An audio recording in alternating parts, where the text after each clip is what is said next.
In the quiet town of Willowbrook, people often whispered about Barnaby Thistlewood, the hairiest man anyone had ever seen.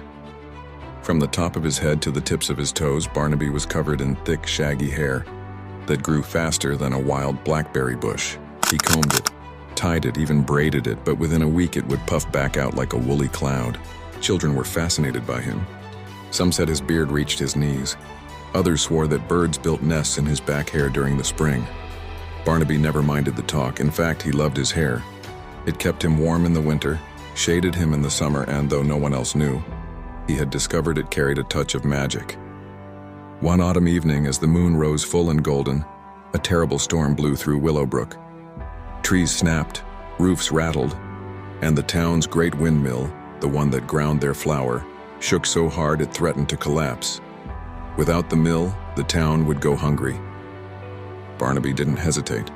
He lumbered into the storm, hair whipping in the wind like 1,000 wild flags. He climbed the mill and wrapped his thick, endless hair around the beams, tying knots stronger than any rope. His body anchored against the ground, Barnaby held the structure steady until the storm passed.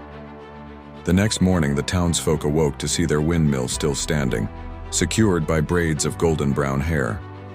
Barnaby stood nearby, tired but smiling, his shaggy coat full of twigs, leaves, and even a lost kite. From that day on, no one whispered about the hairy man anymore. They spoke of Barnaby the Brave, the guardian of Willowbrook, whose hair was a gift, not a curse. And though he trimmed it now and then, Barnaby always left it long enough, just in case the town needed saving again.